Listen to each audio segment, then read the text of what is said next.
लोगों की जमात के अलावा कुछ नहीं है और जनता इसके झांसे में नहीं आने वाली। देखिए, बिहार चुनाव को लेकर महागठबंधन की ये तीसरी और अहम बैठक है जो आज दोपहर 1 बजे पटना के दीघा रिसोर्ट में होगा। इसमें महागठबंधन की सभी 6 पार्टियों के नेता शामिल होंगे। सभी 6 पार्टियों के जिला अध्यक्षों को भी बुलाया गया है। समन्वय समिति के अध्यक्ष तेजस्वी यादव की अगुवाई में ये बैठक होगी, यानी बैठक की अध्यक्षता तेजस्वी यादव ही करेंगे। लेकिन इसके आयोजक वीआईपी पार्टी प्रमुख मुकेश सैनी है। मुकेश सैनी ने इस रिसोर्ट में आने वाले महागठबंधन के नेताओं के लिए मछली पार्टी दी है, यानी मछली का लुत्फ उठाते हुए 25 के चुनाव की रणनीति पर बात होनी है। तो महागठबंधन की ये बैठक, चुनाव से पहले ये मंथन, और सवाल ये कि सीएम का चेहरा कौन होगा। कहा यह जा रहा है कि इस बैठक में मुहर इस बात पर भी लग सकती है कि किसको कितनी सीट मिलेगी, क्योंकि लगातार सीटों के बंटवारे पर भी सवाल उठ रहे हैं। कांग्रेस लगातार ये कह रही है पिछली बार जितनी सीट पर लड़े थे उससे ज़्यादा सीट। वहीं वीआईपी क्योंकि अब शामिल हुए तो मुकेश सहनी के लगातार जो है वो भी लगातार कहते रहे कि हमें भी सीट प्रॉपर चाहिए। ऐसे में सीटों के बंटवारे से लेकर जो सीएम का चेहरा होगा उस पर क्या मुहर लग पाएगी, ये देखना अपने आप में बेहद महत्वपूर्ण होगा।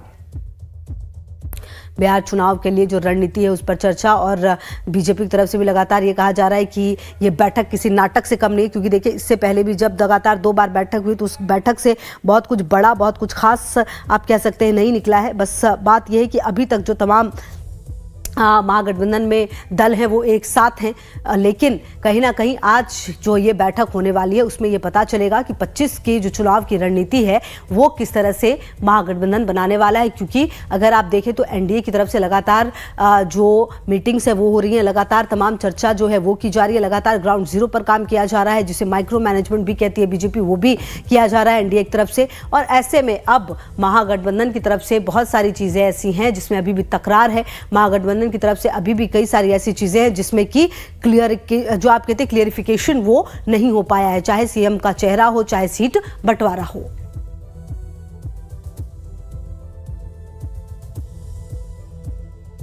और हमारे सहयोगी अमित की मौजूदगी है इसी खबर पर ज्यादा जानकारी के लिए। अमित, देखिए आज का दिन बेहद महत्वपूर्ण है, महागठबंधन की तीसरी बैठक है। सवाल यह है कि क्या सीएम के चेहरे पर बात बन पाएगी कि किसके अगुवाई में यह चुनाव लड़ा जाएगा, और दूसरी बात यह किसको कितनी सीट मिलेगी, कितनी अहम यह बैठक मानी जाए, तीसरी बैठक जो महागठबंधन की अमित है।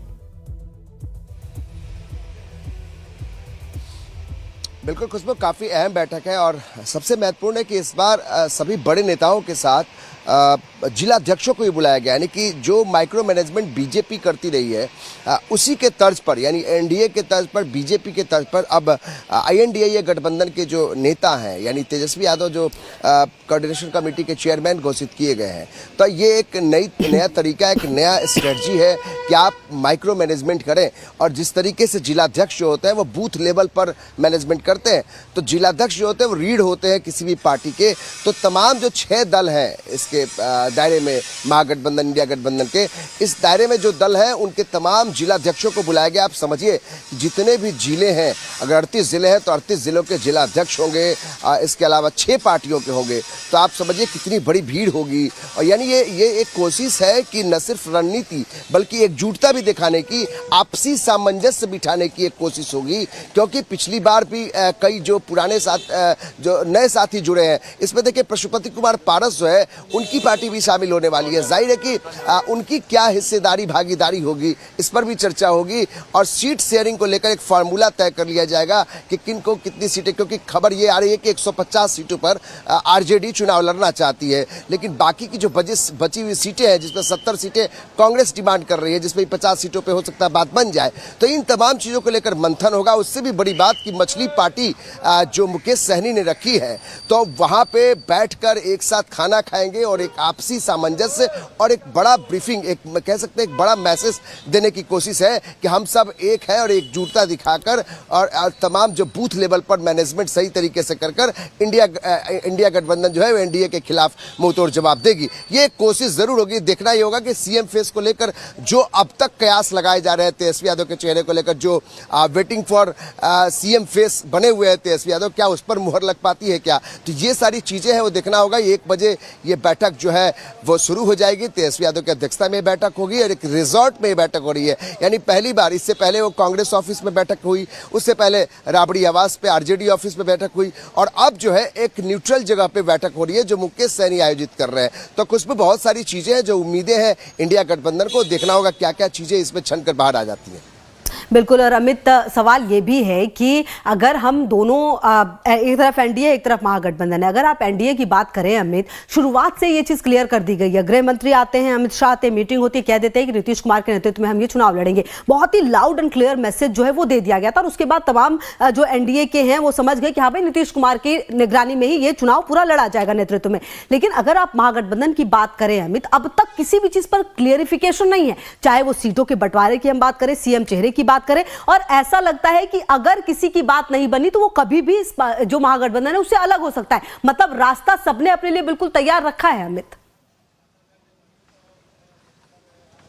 बिल्कुल खुशबू। और देखिए, तेजस्वी यादव को लेकर आरजेडी भले ही फ्रंट फुट पर आकर ये कह रही है कि तेजस्वी यादव उनके सीएम फेस होंगे, लेकिन कांग्रेस अभी तक अपने पत्ते नहीं खोले हैं। उन्होंने कोऑर्डिनेशन कमेटी का चेयरमैन घोषित कर दिया, लेकिन सीएम फेस का उम्मीदवार जो है वो तेजस्वी यादव को घोषित नहीं कर पाई। इसके अलावा आप देखिए, जो लेफ्ट के सीपीआई-एमएल के दीपंकर भट्टाचार्य है महासचिव, उन्होंने भी प्रेस कॉन्फ्रेंस में कहा कि जिसकी जितनी बड़ी पार्टी होगी, जितना रिजल्ट आने के बाद जो नतीजे आएंगे उसके बाद ये तय होगा कौन सीएम फेस होगा। ये बहुत बड़ी बात नहीं है, लेकिन बहुत बड़ी बात हम इसलिए मानते हैं कि जब रिजल्ट आएंगे उस समय आप सीएम फेस घोषित करेंगे। और जबकि देखिए एनडीए की तरफ नीतीश कुमार को चेहरा घोषित कर दिया गया, तो कहीं ना कहीं कुछ कंफ्यूजन है। जिस तरफ आप इशारा कर रही है वो कंफ्यूजन दिखाई पड़ रहा है। और तेजस्वी यादव को लेकर असमंजस की स्थिति अब भी है कि सीएम फेस के उम्मीदवार वो होंगे, क्या उसका नुकसान, क्या कुछ फायदा। कांग्रेस गुना भाग करके चल रही है। अब देखना होगा कि क्या इस बैठक में ये असमंजस दूर हो पाती है या फिर ये भी अब तक आगे भी ये कंफ्यूजन बरकरार रहेगा। बिल्कुल अमित, लगातार नजर रहेगी। बहुत शुक्रिया आपका इन तमाम जानकारियों के लिए और हमारे साथ जुड़ने के लिए। तो आपको बता दें, बिहार में विधानसभा चुनाव से पहले महागठबंधन आज तीसरी बार बैठक करने वाला है। महागठबंधन ने भले ही तेजस्वी के नेतृत्व में चुनाव लड़ने का संकेत दिया, लेकिन अभी भी सीएम के चेहरे पर कोई ऐलान नहीं किया गया है। इसके अलावा सीटों के बंटवारे पर भी मंथन जारी है। आपको एक रिपोर्ट दिखा देते हैं।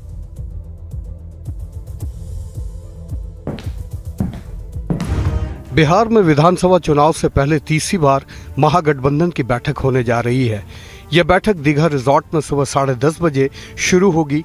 इस बैठक में विपक्ष विधानसभा चुनाव की रणनीति पर चर्चा करेगा। बैठक में RJD, Congress, VIP, CPIM, CPI, CPM शामिल होंगे। आपको बता दें कि इससे पहले तेजस्वी यादव कोऑर्डिनेशन कमेटी के अध्यक्ष चुने गए थे और ये बैठक उनकी ही अध्यक्षता में होगी। बिहार में इस साल अक्टूबर-नवंबर में विधानसभा चुनाव होना है। इस बार भी नीतीश कुमार एनडीए के साथ मिलकर एक बार फिर से जीत का परचम लहराना चाहते हैं, लेकिन विपक्ष तेजस्वी के नेतृत्व में नीतीश कुमार के विजय रथ को रोकने की कोशिश में जुटा है। आपका वाला कैसे उनको हाईजैक कर रखा है, बताइए। हाईजैक होंगे कि नहीं होंगे? अब उनका उम्र भी हो गया, हमको पीड़ा भी है इस स्थिति में उनको देखने पर। लेकिन आप देखिए, ये बार बार हाईजैक भाजपा वाला लोग कर ले रहा है, और हम प्रमाण, हम क्या, मुख्यमंत्री नीतीश जी खुद दे रहे कि वो हाईजैक हो गए। केंद्र सरकार ने बिहार चुनाव से पहले जाति जनगणना का ऐलान कर विपक्ष के लिए चुनौती और मुश्किल खड़ी कर दी है। तेजस्वी अब इसे अपनी सफलता बता रहे हैं। की सोच थी कि भाई 30 साल पहले जो लड़ाई लड़ी, और उन्होंने जो है जब हमारी महागठबंधन की सरकार बनी तो यहाँ जाति आधारित गणना कराया, और उस समय भी 15 में भी लालू जी ने बोला था कि जितने आरएसएस वाले हैं कान पकड़वा करके भी अगर करवाना पड़ेगा तो करवाएंगे। आज इतनी मजबूरी है, इन लोगों ने किया है, लेकिन विरोध इतने दिनों तक कौन कर रहा था? यानी सम्राट चौधरी का ये कहने का मतलब है कि हम ही लोग के एजेंडे पे वो काम कर रहे हैं। इस बात में कोई शक नहीं कि बिहार चुनाव में जाति जनगणना पर जोरदार सियासत होने वाली है। एनडीए और विपक्ष इस पर श्रेय लेने की होड़ में जुट गए हैं। विपक्ष इसे अपनी सफलता बता रहा है तो बीजेपी ने भी पलटवार किया है। राजद पूरी तरह एक्सपोज हो चुका है। ये किसी के लिए कुछ नहीं करने वाला। राजद प्रमुख को सिर्फ अपने परिवार की चिंता है। राजद की पिछड़ा दे पिछड़ा रैली पूरी तरह फ्लॉप होगी।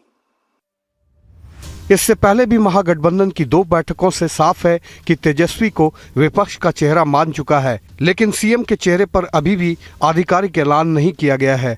इस बार की बैठक में सीटों के बंटवारे पर भी चर्चा होने की संभावना है। कौन सी पार्टी कितनी सीटों पर लड़ेगी, नीतीश कुमार को रोकने के लिए चुनावी घोषणा पत्र में किन मुद्दों को प्रमुखता दी जाएगी, इस पर भी मंथन हो सकता है। साथ ही एक साझा चुनावी कार्यक्रम तैयार करने पर भी चर्चा हो सकती है। बिहार विधानसभा चुनावों से पहले जाति जनगणना का ऐलान कर नीतीश और बीजेपी ने मास्टर स्ट्रोक खेल दिया है।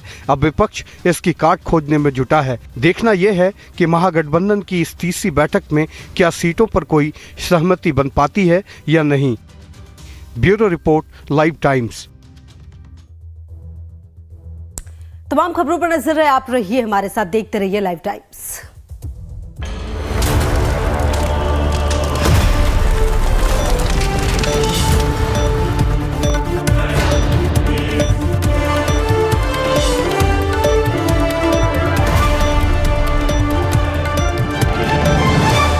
Servocon Energy Efficient Transformers. भरोसा